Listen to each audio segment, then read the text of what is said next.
Nah, kecemburuan ini biasanya dilakukan adalah untuk menutupi apa yang sedang ia lakukan. Jadi dia terkesan memang dalam waktu-waktu tertentu dia terkesan seakan-akan.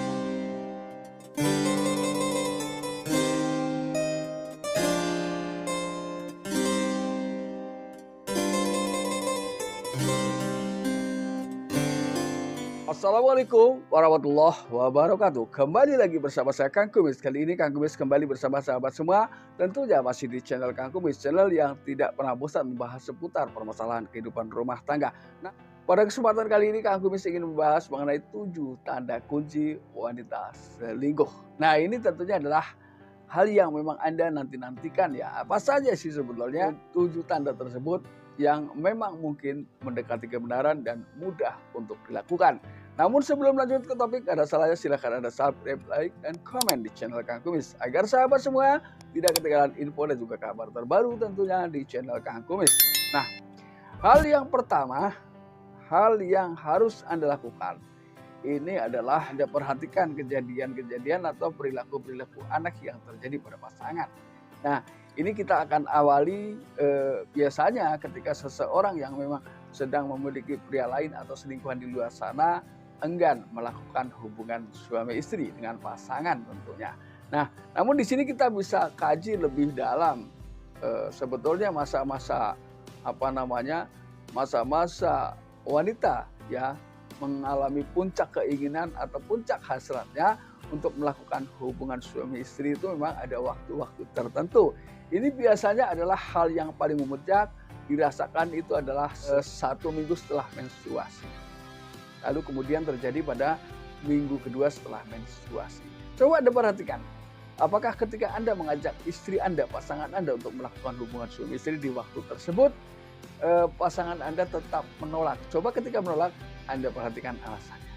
Nah ini, sebetulnya ada satu lagi, yaitu ketika mungkin hasrat pasangan siapapun itu, ini secara logika akan terjadi hasrat atau peningkatan hasrat seksualnya terhadap seseorang.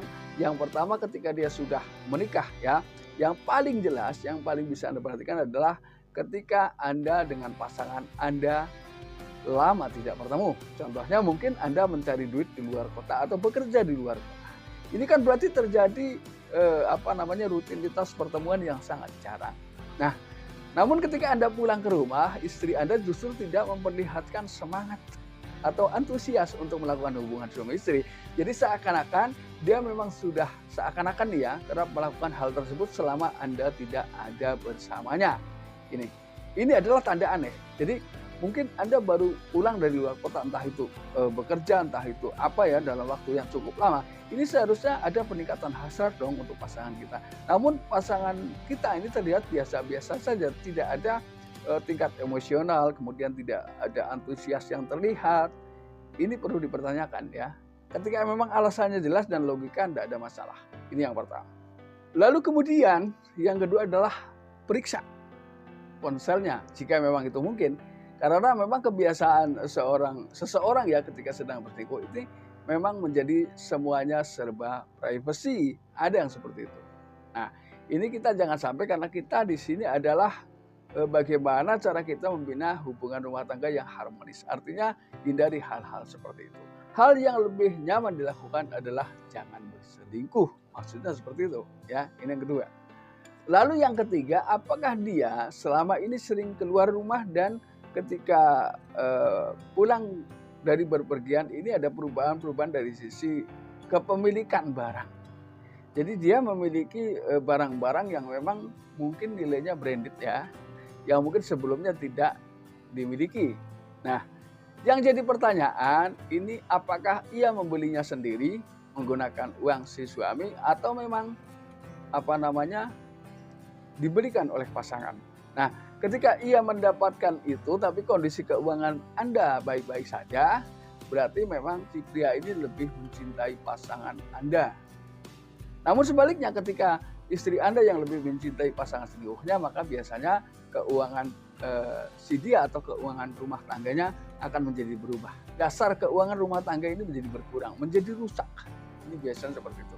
Maka nggak ada salahnya Anda cek itu ya. Kemudian yang berikutnya yang keempat, jika mungkin coba lagi Anda mengecek jejak digital pasangan Anda. Nah, di situ akan tertera, mungkin di situ ada riwayat ya. Ada riwayat panggilan keluar, panggilan masuk, Anda cek nomor yang paling sering dihubungi oleh pasangan Anda. Nah, apakah ini memang ada kaitan saudara? Karena biasanya dengan alasan ini saudara kok. Ada yang seperti itu. Coba Anda cek, adakah perbedaan atau nomor yang memang paling sering dilakukan untuk berkomunikasi. Bahkan mungkin nomor Anda lebih jarang digunakan daripada yang lain. Artinya memang mungkin orang selingkuh rata-rata memang mengesampingkan kepentingan pasangan ini untuk sesaat. Ya. Lalu kemudian yang kelima, beri dia kejutan yang memang hal-hal yang paling Anda sukai. Apakah setelah Anda beri kejutan, dia akan terlihat bahagia atau biasa saja?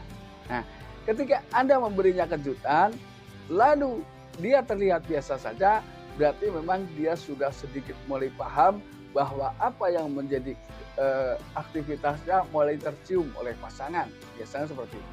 Nah, karena apa di sini kebahagiaan yang paling indah dipandang adalah kebahagiaan yang lahir dari hati. Tapi kebahagiaan yang tidak nyaman untuk dipandang adalah kebahagiaan yang diselimuti dengan kepura-puraan. Ini bedanya ya. Lalu kemudian yang keenam, mungkinkah Anda, kalau memang mungkin, coba Anda bicarakan baik-baik. Tapi di sini adalah kita bicara tentang diskusi, mencari solusi, bukan perdebatan antara suami dan istri. Karena ketika yang terjadi ternyata bukan diskusi atau bicara baik-baik ya, maka yang ada hanyalah timbul permasalahan baru. Artinya yang lama saja belum selesai bisa jadi timbul permasalahan baru. Maka dari itu Anda tetap santai dan diskusikan baik-baik. Dengarkan apa yang menjadi pendapat pasangan Anda, lalu Anda analisa. Ini. Kemudian yang terakhir, yang ketujuh, apakah selama ini dia cemburu tanpa alasan yang jelas? Nah, kecemburuan ini biasanya dilakukan adalah untuk menutupi apa yang sedang ia lakukan. Jadi dia terkesan memang dalam waktu-waktu tertentu dia terkesan seakan-akan dia memang betul-betul mempertahankan keutuhan Anda. Jadi ketika orang tidak melakukan apa-apa kemudian dicemburi terus-menerus, bisa jadi apa yang dituduhkan akhirnya ia lakukan juga. Ini. Nah sahabat, itulah 7 tanda kunci pasangan selingkuh yang tentunya harus Anda ketahui. Artinya di sini Anda pun harus tetap bijak, jangan sampai hal-hal yang tidak diinginkan terjadi di tengah kehidupan rumah tangga Anda. Nah sahabat, mudah-mudahan apa yang kami sampaikan bisa bermanfaat. Dan akhir kata, salam harmonis bersama Kang Kumis. Wabillahi taufiq wal hidayah. Wassalamualaikum warahmatullahi wabarakatuh dan terima kasih.